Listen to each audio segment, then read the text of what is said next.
नमस्कार मित्रांनो, current affairs मराठीमध्ये तुमचं सर्वांचं खूप खूप स्वागत आहे. तर मित्रांनो, आजच्या भागामध्ये आपण जेवढ्या पण महत्त्वाच्या घडामोडी घडलेल्या आहेत त्यांचा सविस्तर अभ्यास करणार आहोत. तर आजचा भाग हा तुम्ही नक्की शेवटपर्यंत बघायचा आहे आणि जेवढे पण महत्त्वाचे मुद्दे असतील ते तुमच्या वहीमध्ये नक्की लिहून घ्यायचे आहे आणि त्या गोष्टींचे वारंवार रिव्हिजन करत चालायचे आहे, म्हणजे तुम्हाला त्या गोष्टी सहजरित्या लक्षात पण राहतील आणि येणाऱ्या स्पर्धा परीक्षांमध्ये त्याचा तुम्हाला खूपच मोठा फायदा होईल. मित्रांनो, तुम्ही चॅनलवर अजूनही नवीन असाल, म्हणजेच व्हिडिओला पहिल्यांदाच बघत असाल, तर माझ्या चॅनलला नक्की सबस्क्राईब करून घ्या. बघूया आजची पहिली न्यूज. प्रशांत झवेरी यांची फ्लिपकार्ट हेल्थ प्लसमध्ये CEO म्हणून नियुक्ती करण्यात आली आहे. तर मित्रांनो, फ्लिपकार्ट हेल्थ प्लसमध्ये प्रशांत झवेरी यांची CEO म्हणून नियुक्ती करण्यात आलेली आहे. हे तुम्ही लिहून घ्यायचं आहे. फ्लिपकार्ट हेल्थ प्लसमध्ये सामील होण्यापूर्वी ते अपोलो हेल्थ आणि लाईफस्टाईल लिमिटेड आणि मेडीबडीचे CEO होते. ते तुम्ही लक्षात ठेवायचं आहे. तर मेडीबडी हे एक हेल्थ प्लॅटफॉर्म आहे, हे पण तुम्ही लक्षात ठेवायचं आहे. फ्लिपकार्ट हेल्थ प्लस म्हणजे काय, तर याबद्दल थोडक्यात माहिती जाणून घेऊया. नोव्हेंबर 2021मध्ये स्वस्त आणि उच्च गुणवत्तेच्या आरोग्यसेवेच्या चिंता दूर करण्यासाठी डिजिटल हेल्थ केअर प्लॅटफॉर्म तयार करण्यासाठी फ्लिपकार्ट हेल्थ प्लस तयार करण्यात आले होते. तर आपण कोरोना महामारीच्या काळामध्ये बघितलंच होतं, अनेक गरीब कुटुंबे जी होती ते आपला उपचार घेऊ शकत नव्हती. तर त्यांच्यासाठी ही उपचार सेवा सुलभ रीतीने व्हावी याकरिता हा फ्लिपकार्ट हेल्थ प्लस तयार करण्यात आला होता. हे तुम्ही लक्षात ठेवायचं आहे आणि ह्या गोष्टी तुम्ही वहीत लिहून घेत चालायच्या आहे. बघूया पुढची न्यूज. स्पेसएक्स आणि टेस्लाचे संस्थापक एलन मस्क यांनी 2022 M3M हुरून ग्लोबल रिच लिस्टमध्ये अव्वल स्थान पटकावले आहे. तर आपण एलन मस्क यांना ओळखतच असाल, जे की स्पेसएक्स आणि टेस्लाचे CEO आहेत, हे तुम्हाला माहीतच आहे. तर त्यांनी हुरून ग्लोबल रिच लिस्टमध्ये अव्वल स्थान पटकावले आहेत. त्यांची एकूण संपत्ती 205 अब्ज अमेरिकन डॉलर एवढी आहेत. हे तुम्ही लक्षात ठेवायचं आहे आणि लिहून पण घ्यायचं आहे. तसेच ॲमेझॉनचे कार्यकारी अध्यक्ष जेफ बेजोस 188 अब्ज अमेरिकन डॉलर संपत्तीसह दुसऱ्या क्रमांकावर आहेत. तर पहिल्या क्रमांकावर एलन मस्क आहेत आणि दुसऱ्या क्रमांकावर जे आहेत हे ॲमेझॉनचे कार्यकारी अध्यक्ष जेफ बेजोस आहेत. हे तुम्ही लक्षात ठेवायचं आहे आणि लिहून पण घ्यायचं आहे. 153 अब्ज अमेरिकन डॉलर निव्वळ संपत्तीसह बर्नार्ड अर्नॉल्ड तिसऱ्या क्रमांकावर आहेत. म्हणजेच पहिल्या क्रमांकावर एलन मस्क, दुसऱ्या क्रमांकावर जेफ बेजोस आणि तिसऱ्या क्रमांकावरती बर्नार्ड अर्नॉल्ड आहेत. हे तुम्ही लिहून घ्यायचं आहे. तर आपल्या भारतातून रिलायन्स इंडस्ट्रीज लिमिटेडचे अध्यक्ष मुकेश अंबानी हे भारतातील तसेच आशियातील सर्वात श्रीमंत व्यक्ती बनलेले आहेत. हे पण तुम्ही लक्षात ठेवायचं आहे. चला तर आपण टॉप 10 अब्जाधीश जे आहेत त्यांची यादीमध्ये नावे बघूया. पहिल्या क्रमांकावरती आहेत एलन मस्क, जे की टेस्ला ह्या कंपनीचे अध्यक्ष आहेत आणि त्यांची एकूण संपत्ती 205 अब्ज अमेरिकन डॉलर एवढी आहेत. हे तुम्ही लक्षात ठेवायचं आहे. दुसऱ्या क्रमांकावरती आहेत जेफ बेजोस, जे की ॲमेझॉन कंपनीचे अध्यक्ष आहेत आणि त्यांची एकूण संपत्ती 188 अब्ज अमेरिकन डॉलर एवढी आहे. तिसऱ्या क्रमांकावरती आहेत बर्नार्ड अर्नॉल्ड, जे LVMH, मोएट, हेनिसी लोईस व्ही व्हिटॉन या कंपनीचे अध्यक्ष आहेत. तर त्यांची एकूण संपत्ती 153 अब्ज अमेरिकन डॉलर एवढी आहेत. चौथ्या क्रमांकावरती आहेत बिल गेट्स, जे की मायक्रोसॉफ्ट या कंपनीचे अध्यक्ष आहेत. त्यांची एकूण संपत्ती ही 124 अब्ज अमेरिकन डॉलर एवढी आहे. पाचव्या क्रमांकावरती आहेत वॉरेन बफेट, जे की बर्कशेरी हॅथवेचे अध्यक्ष आहेत. त्यांची एकूण संपत्ती 119 अब्ज अमेरिकन डॉलर एवढी आहे. वॉरेन बफेट यांचे नाव तुम्ही ऐकलेले असेल, जे की शेअर मार्केटचे सगळ्यात मोठे इन्व्हेस्टर आहेत. हे तुम्ही लक्षात ठेवायचं आहे. तर 6व्या क्रमांकावरती आहेत सर्जी ब्रिन, जे की अल्फाबेट या कंपनीचे प्रमुख आहेत आणि त्यांची एकूण संपत्ती जी आहे ती 116 अब्ज अमेरिकन डॉलर एवढी आहे. 7व्या क्रमांकावरती आहेत लॅरी पेज, ज्यांची एकूण संपत्ती 116 बिलियन अमेरिकन डॉलर एवढी आहेत आणि ते पण अल्फाबेट या कंपनीचे अध्यक्ष आहेत. हे तुम्ही लक्षात ठेवायचं आहे. तर 8व्या क्रमांकावरती आहेत स्टीव्ह बाल्मेर, जे की मायक्रोसॉफ्ट या कंपनीचे प्रमुख आहेत आणि त्यांची एकूण संपत्ती जी आहे ती 107 अब्ज अमेरिकन डॉलर एवढी आहे. तर 9व्या क्रमांकावरती आपल्या भारताचे मुकेश अंबानी, जे की रिलायन्स इंडस्ट्रीज लिमिटेडचे अध्यक्ष आहेत आणि त्यांची एकूण संपत्ती जी आहे ती 103 अब्ज अमेरिकन डॉलर एवढी आहे. तर मुकेश अंबानी हे भारतातील तसेच आपल्या आशियातील सर्वात श्रीमंत व्यक्ती म्हणून ओळखली जाते, हे तुम्ही लक्षात ठेवायचं आहे. तर 10व्या क्रमांकावरती बर्ट्रँड बुएच अँड फॅमिली, जे की हर्मिस या कंपनीचे प्रमुख आहेत, त्यांची एकूण संपत्ती ही 102 अब्ज अमेरिकन डॉलर एवढी आहेत. तर मित्रांनो, ही लिस्ट तुमच्या वहीमध्ये तुम्ही लिहून घ्यायची आहे आणि त्याचे रिव्हिजन करायचे आहे. जगातील सर्वात आनंदी देशांच्या यादीमध्ये फिनलँड या देशाचा प्रथम क्रमांक आला आहे. तर जो वर्ल्ड हॅपीनेस इंडेक्स जारी केला जातो त्यामध्ये फिनलँड या देशाचा प्रथम क्रमांक आलेला आहे, हे तुम्ही लिहून घ्यायचं आहे. तर वैयक्तिक पातळीवर असणारे समाधान, चांगले राहणीमान, GDP या घटकांच्या आधारे ही यादी तयार केली जाते. म्हणजेच प्रत्येक देशातील लोकांचे असणारे राहणीमान, तसेच त्या देशाची असणारी GDP आणि त्या देशातील लोक किती समाधानी आहेत यांचे मूल्यमापन करून ही यादी तयार केली जाते, हे तुम्ही लक्षात ठेवायचं आहे. तर जगातील एकूण 150 देशांची यादी तयार केली जाते. तर 2022च्या यादीत 146 देशांचे मूल्यमापन करण्यात आले आहे. तर दरवर्षी ही 150 देशांची यादी जाहीर केली जाते, पण ह्यावर्षी 146 देशांचे मूल्यमापन करून ही यादी तयार केलेली आहे, हे पण तुम्ही लक्षात ठेवा. आपल्या भारताचा 146 देशांच्या यादीमध्ये 136वा क्रमांक लागतो. तर मित्रांनो, परीक्षेला तुम्हाला असाही प्रश्न विचारला जाऊ शकतो की वर्ल्ड हॅपीनेस इंडेक्समध्ये भारताचा कितवा क्रमांक आला आहे. तर त्याचं उत्तर असणार आहे 136, हे तुम्ही लक्षात ठेवायचं आहे. तर ही यादी कोण जाहीर करीत असते हे तुम्हाला माहीत असलं पाहिजे. परीक्षेला तुम्हाला असंही विचारलं जाऊ शकतं की वर्ल्ड हॅपीनेस इंडेक्स हे कोण जारी करत असते. तर हे संयुक्त राष्ट्र जारी करत असते, हे त्याचं उत्तर असेल. तर तुम्ही हे पण लिहून घ्यायचं आहे. ह्या इंडेक्समध्ये सुरुवातीचे 10 देश कोणते आहेत ते पण आपण जाणून घेऊया. दुसऱ्या क्रमांकावरती आहेत डेन्मार्क, तिसऱ्या क्रमांकावर आहेत आईसलँड, चौथ्या क्रमांकावरती आहेत स्वित्झर्लंड, पाचव्या क्रमांकावरती आहेत नेदरलँड, 6व्या क्रमांकावर आहेत लक्झेंबर्ग, 7व्या क्रमांकावर आहेत स्वीडन, 8व्या क्रमांकावर आहेत नॉर्वे, 9व्या क्रमांकावर आहेत इस्रायल आणि 10व्या क्रमांकावरती आहेत न्यूझीलंड. तर ही यादी तुम्ही तुमच्या वहीत लिहून घ्यायची आहे. तुम्हाला परीक्षेला याविषयी प्रश्न विचारला जाऊ शकतो. तुम्हाला 1 नंबरचं नाव विचारता असंही विचारलं जाऊ शकतं की वर्ल्ड हॅपीनेस इंडेक्समध्ये 5व्या क्रमांकावरती कोणता देश आला आहे. तर मग तुम्हाला हे उत्तर माहीत असणं आवश्यक आहे. तर त्यासाठी ही यादी तुम्ही तुमच्या वहीत लिहून घ्या आणि त्याचे वारंवार रिव्हिजन करत चला. बघूया पुढचा प्रश्न. कर्नाटक सरकारने जमिनीच्या नोंदी सहज उपलब्ध व्हाव्यात यासाठी दिशांक ॲप विकसित केले आहे. तर दिशांक ॲप हे कोणी विकसित केलेले आहे, तर हे कर्नाटक सरकारने विकसित केलेले आहे, हे तुम्ही लक्षात ठेवायचं आहे आणि लिहून पण घ्यायचं आहे.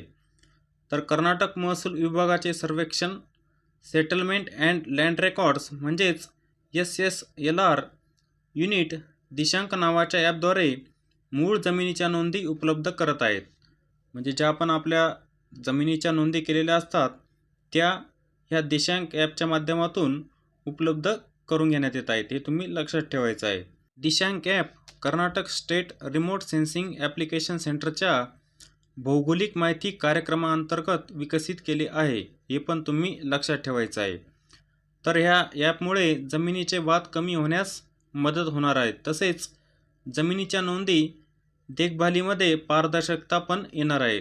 तर ज्या आपल्या जमिनीच्या नोंदी केलेल्या असतात त्यांच्यामध्ये पारदर्शकता येणार आहेत आणि त्यामध्ये आपल्याला त्या सहजरित्या उपलब्ध पण होणार आहेत, हे पण तुम्ही लक्षात ठेवा. तर इथे कर्नाटक या राज्याचा उल्लेख करण्यात आलेला आहे, तर त्याबद्दलही आपण अधिक माहिती जाणून घेऊ शकता. जसे की कर्नाटक या राज्याची राजधानी आहे बेंगळुरू, या राज्याचे मुख्यमंत्री आहेत बसवराज बोम्मई आणि सध्याचे राज्यपाल जे आहेत हे थावरचंद गेहलोत आहेत, हे पण तुम्ही लक्षात ठेवायचं आहे. आणि ह्या राज्यामध्ये 80, बांदीपूर, बानेरघट्टा, कुद्रेमुख, नागरोल ही काही महत्त्वाची राष्ट्रीय उद्याने पण आपल्याला बघायला मिळतात. या गोष्टी अशा तुम्ही लिंक करत चला, म्हणजे तुमच्या लक्षात पण राहतील. बघूया पुढची न्यूज. डेलोटिज ग्लोबल पॉवर्स ऑफ रिटेलिंगने जारी केलेल्या अहवालानुसार रिलायन्स रिटेल 56व्या क्रमांकावर आहे. तर हे डेलोटिज सुमारे 250 सर्वात मोठे किरकोळ विक्रेत्यांचे मूल्यमापन करून त्यांची यादी जाहीर करत असते. तसेच सार्वजनिकरित्या उपलब्ध होणाऱ्या माहितीच्या आधारे ही यादी जाहीर केली जात असते. हे तुम्ही लिहून पण घ्यायचं आहे. तर या अहवालानुसार रिलायन्स रिटेल आर्थिक वर्ष 2020साठी किरकोळ महसूल वाढीच्या आधारे टॉप 250 यादीत 56व्या स्थानावर आहे. तर रिलायन्स रिटेलचा 250च्या यादीमध्ये 56वा क्रमांक आलेला आहे. हे पण तुम्ही लिहून घ्यायचं आहे. तर डेलोटिज ही एक जागतिक सल्लागार कंपनी पण आहे. हे तुम्ही लक्षात ठेवायचं आहे. आणि ते 250 टॉप कंपन्यांचे म्हणजे ज्या विक्रेत्या कंपन्या असतात त्यांचं मूल्यमापन करून त्यांची यादी जाहीर करत असते. हे तुम्ही लिहून घेत चालायचं आहे. तर इथे रिलायन्स रिटेल आलं आहे तर ही भारताची सर्वात मोठी विक्रेता कंपनी आहेत ज्यामध्ये वेगवेगळ्या प्रकारची उत्पादने असतात. हे तुम्ही लिहून घ्यायचं आहे. आणि ह्या कंपनीचे संस्थापक जे आहेत हे मुकेश अंबानी आहेत. आणि ह्या कंपनीची स्थापना जी झाली होती ही 2006 साली झाली होती. आणि ह्या कंपनीचं मुख्यालय मुंबई या ठिकाणी आहेत. हे पण तुम्ही लिहून घ्यायचं आहे. बघूया पुढची न्यूज. पोलंडच्या कॅरोलिना बिएलोस्का हिने मिस वर्ल्ड 2021चा पुरस्कार जिंकला आहे. मित्रांनो, अशा प्रकारचे प्रश्न स्पर्धा परीक्षांमध्ये नक्की विचारले जातात. तर ते तुम्ही व्यवस्थित लिहून घेत चला. 2019च्या मिस वर्ल्ड टॉनी यॅन सिंगने त्यांना मुकुट घातलेला आहे. हे पण तुम्ही लक्षात ठेवायचं आहे. आणि मिस वर्ल्ड आंतरराष्ट्रीय सौंदर्य स्पर्धेची 70वी आवृत्ती पोर्तो रिका येथे पार पडली होती. तुम्हाला याचं ठिकाण पण विचारू शकता की ही स्पर्धा कोणत्या ठिकाणी पार पडली आहे. तर ती पोर्तो रिको या ठिकाणी पार पडलेली आहे. पोर्तो रिको हा देश जो आहे हा उत्तर अमेरिका या खंडामध्ये आहे. ते तुम्ही लक्षात ठेवायचं आहे. आणि पोर्तो रिकाची कॅपिटल जी आहे ती सॅन जुएन आहेत. म्हणजे राजधानी जी आहे ती सॅन जुएन आहेत. आणि इथले चलन जे आहेत हे अमेरिकन डॉलर आहेत. आणि पोर्तो रिकोचे राष्ट्राध्यक्ष जे आहेत हे जो बायडेन आहेत. हे पण तुम्ही लक्षात ठेवायचं आहे. बघूया पुढची न्यूज. दरवर्षी 18 मार्च रोजी जागतिक झोपेचा दिवस म्हणून पाळला जातो. तर मित्रांनो, परीक्षेला 1 मार्कासाठी जेवढे पण दिवस असतात त्यामधला एखादा दिवस नक्की विचारला जाऊ शकतो. तर त्याची तुम्ही एक स्वतंत्र यादी बनवा आणि त्याचे रिव्हिजन करत चला. तर दरवर्षी 18 मार्च रोजी जागतिक झोपेचा दिवस म्हणून पाळला जातो. तर आरोग्यासाठी झोप ही किती महत्त्वाची असते याची जाणीव करून देण्यासाठी हा दिवस पाळला जातो. कारण आजकालच्या धावपळीच्या जीवनामध्ये आपण बघतच असतो की प्रत्येक व्यक्ती ही आपल्या आरोग्याकडे दुर्लक्ष करत असते. तर त्याची जाणीव निर्माण व्हावी यासाठी हा दिवस साजरा केला जात असतो. हे तुम्ही लक्षात ठेवायचं आहे. तर ह्या दिवसाची 2022साठी थीम जे आहे म्हणजे विषय जो आहे तो quality sleep, sound mind, happy world हा आहे. तुम्ही लक्षात ठेवायचं आहे. कारण परीक्षेमध्ये दिवस तर विचारला जातो पण त्याचा थीम पण विचारली जाते म्हणजे विषय पण विचारला जात असतो. तर त्याकडे तुम्ही दुर्लक्ष करू नका. ते व्यवस्थित लिहून घ्या. तर 18 मार्च या दिवशी अजून एक दुसरा दिवस साजरा केला जातो. तो म्हणजे ग्लोबल रिसायकलिंग डे. हे तुम्ही लक्षात ठेवायचं आहे. आणि त्याचा विषय जो आहे म्हणजेच थीम आहे रिसायकलिंग फॅटर्निटी. हे पण तुम्ही लिहून घ्यायचं आहे. बघूया पुढची न्यूज. भारतीय हवामान खात्याने असानी चक्रीवादळाच्या आगमनाचे संकेत दिले आहे. तर मित्रांनो, आपण बघतच असतो की वेगवेगळ्या प्रकारची चक्रीवादळेही येत असतात आणि त्यांना पण वेगवेगळी नावे ठेवली जातात. तर परीक्षांमध्ये अशी नावे नक्की विचारली जाऊ शकतात. तर ती तुम्ही लक्षात ठेवायचं आहे. तर इथे असानी ह्या चक्रीवादळाचा उल्लेख करण्यात आलेला आहे. हे तुम्ही लक्षात ठेवायचं आहे. तर आग्नेय बंगालच्या उपसागरात गुरुवारी कमी दाबाचे क्षेत्र तयार झाले असून येथे 21 मार्चला त्याचे चक्रीवादळात रूपांतर होण्याची शक्यता भारतीय हवामान खात्याने वर्तवली आहे. तर या बंगालच्या उपसागरामध्ये हे असानी चक्रीवादळ येण्याची शक्यता आहे. हे तुम्ही लक्षात ठेवायचं आहे. तर ह्या चक्रीवादळाचे नामकरण श्रीलंकेच्या सूचनेनुसार असानी असे करण्यात आलेले आहे. हे तुम्ही लक्षात ठेवायचं आहे. तर परीक्षेला असाही प्रश्न विचारला जाऊ शकतो की असानी या चक्रीवादळाचे नामकरण कोणी केले आहे. तर त्याचे उत्तर श्रीलंका असं असेल. हे तुम्ही लक्षात ठेवायचं आहे. तर इथे IMF, मित्रांनो माफ करा, IMF नसून IMD आहेत म्हणजेच इंडियन मेट्रोलॉजिकल डिपार्टमेंट. तर इथं थोडं टायपिंग मिस्टेक झालेले आहेत. तर ते IMF नसून IMD आहेत. हे तुम्ही लक्षात ठेवायचं आहे. तर ह्या इंडियन मेट्रोलॉजिकल डिपार्टमेंटचे मुख्यालय जे आहेत हे मुंबई या ठिकाणी आहेत. हे तुम्ही लिहून घ्यायचं आहे. तर इथे लिहिलेलाच गेलेला होता शब्द IMF, तर त्याच्याबद्दलही थोडी माहिती जाणून घेऊया. तर IMFचा फुल फॉर्म होतो इंटरनॅशनल मॉनिटरी फंड, ज्याचं मुख्यालय अमेरिकेतील वॉशिंग्टन DC येथे आहेत. हे तुम्ही लिहून घ्यायचं आहे. IMFचे सध्याचे अध्यक्ष जे आहेत हे क्रिस्टालिना जॉर्जिव्हा आहेत. हे पण तुम्ही लिहून घ्यायचं आहे आणि लक्षात पण ठेवायचं आहे. परीक्षेला प्रश्न विचारला जाऊ शकतो. बघूया पुढची न्यूज. बिरेन सिंग यांची मणिपूर या राज्याचे मुख्यमंत्री म्हणून निवड करण्यात आली आहे. तर मित्रांनो, दुसऱ्यांदा बिरेन सिंग यांची मणिपूर या राज्याचे मुख्यमंत्री म्हणून निवड करण्यात आलेली आहे. ते तुम्ही लक्षात ठेवायचं आहे. तर इथे मणिपूर राज्याचा उल्लेख करण्यात आलेला आहे, तर त्याबद्दलही आपण थोडी माहिती जाणून घेऊया. मणिपूर ह्या राज्याची स्थापना 21 जानेवारी 1972 साली झाली होती. मणिपूर या राज्याची राजधानी आहे इम्फाळ आणि मुख्यमंत्री जे आहेत हे बिरेन सिंग आहेत आणि सध्याचे राज्यपाल जे आहेत श्रीला गणेशन आहेत. ही माहिती तुम्ही वहीमध्ये लिहून घेत चला. आणि मणिपूर या राज्यामध्ये कैबुल लामजाओ हे एकमेव राष्ट्रीय उद्यान आपल्याला बघायला मिळते. हे पण तुम्ही लक्षात ठेवायचं आहे. आणि मणिपूर या राज्यामध्ये याओशांग हा सर्वात मोठा उत्सव साजरा करण्यात येत असतो. हे पण तुम्ही लिहून घ्यायचं आणि लक्षात पण ठेवायचं आहे.